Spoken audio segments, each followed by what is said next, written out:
Have you ever felt the urge to change everything at once?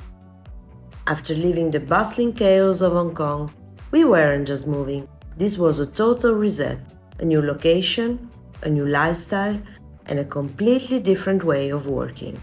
We'd lived in places that had changed us forever, where the people, the culture, and the energy left a lasting mark.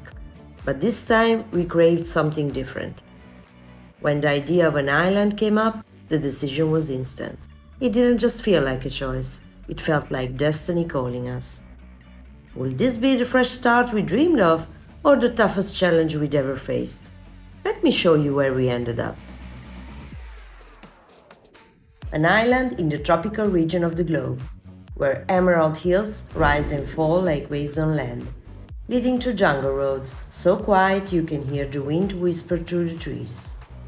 Then there's the sea, a stunning turquoise stretch meeting the horizon. Soft white sandy beaches wrap the coastline, inviting you to sink your toes in and forget the rest of the world exists. Phuket is a symphony of contrast. On one side, quiet beaches that feel like a secret escape.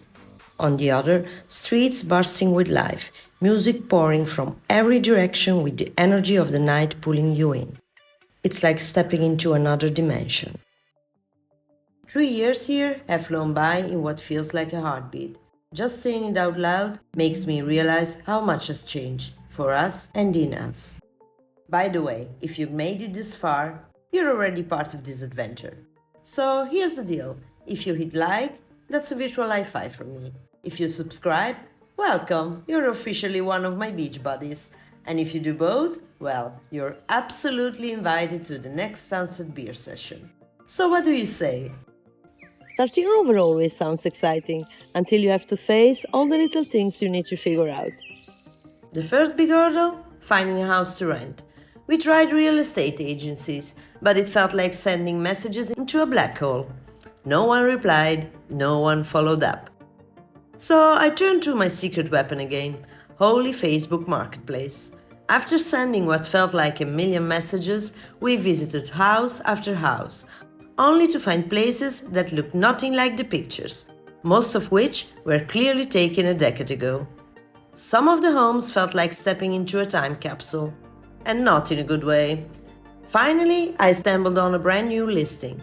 We rushed to see it. Houses here get snapped up faster than free samples at the food court. The moment we drove into the neighborhood, we knew.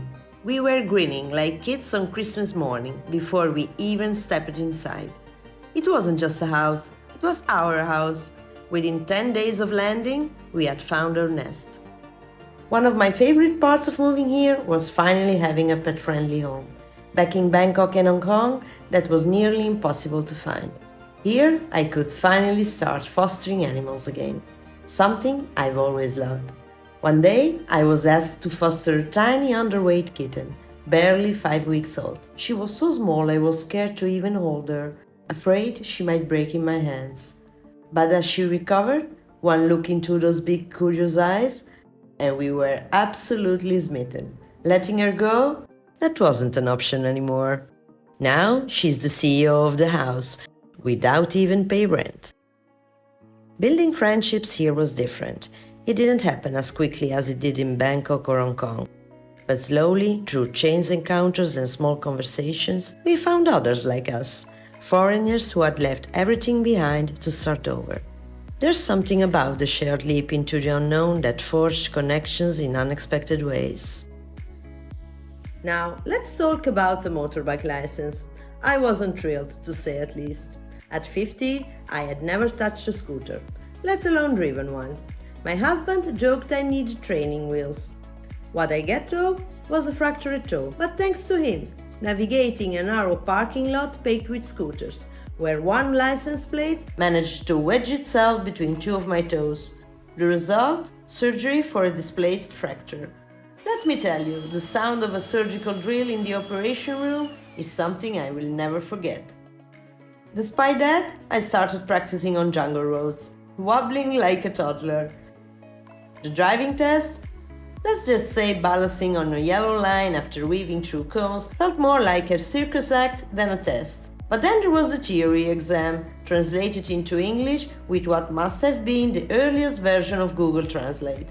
Somehow I passed, but don't ask me how, because even I couldn't figure it out. Have you ever taken a test so confusing you weren't sure what they were even asking? Please, tell me I'm not the only one who had to guess half the questions. Oh, and here is something funny. Thai people love giving their scooters names, so we called it the flying coconut because it's tropical, unpredictable, and occasionally hits you in the head. Of course, life here isn't always paradise. The monsoon season from late April to November brings its own set of challenges. Torrential rain can last for days, turning quick errands into mini adventures where you're dodging puddles and navigating streets that feel more like rivers. And the sea, while still breathtaking, it can be unforgiving. Despite warnings, some tourists underestimate the invisible power of the underwater currents, with tragic consequences. It's a sobering reminder of nature's strength. Mother Nature reminding you who's really in charge. Yet, even during those months, there's a quiet kind of magic. The crowds disappear, leaving the beaches nearly empty. It feels as if the island has per spouse, giving you a rare moment of calm and peace. But the real game changer was work. My husband started working remotely. Life immediately felt lighter. No commutes, no office hours. It was like cracking the secret to happiness. Within months, his health transformed. Stomach issues? Gone. Sleeping apnea? History. It was like life had hit the rewind button. But I need to be real about this. We are not rich, not even close. But here, life offers abundance in ways money can buy. In Italy, making it to the end of the month was a struggle.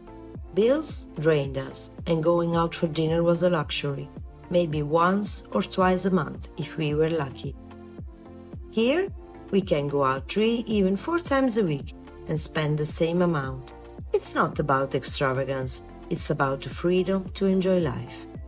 Back home, it felt like we were constantly working just to stay afloat. No room for spontaneity, no breathing space. But here, we don't just survive, we live. Here life strips away the unnecessary. My wardrobe has never been smaller. Shoes became optional accessories. But here's the truth, you discover how little you actually need.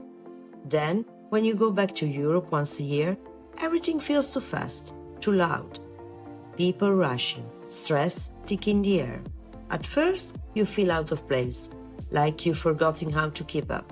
But then you realize you don't want to. Here, simplicity is happiness. Despite long hours of work, we carve out time for joy. A refreshing dip in the pool between meetings. A sunset drink that feels like a treasure. We're not living a fairy tale.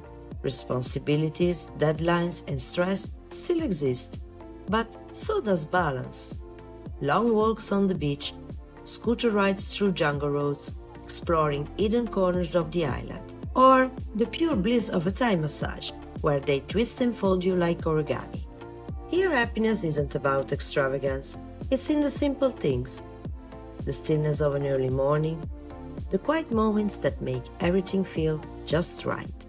Life here moves at a speed I never thought possible. No honking horns, no one yelling, just calm.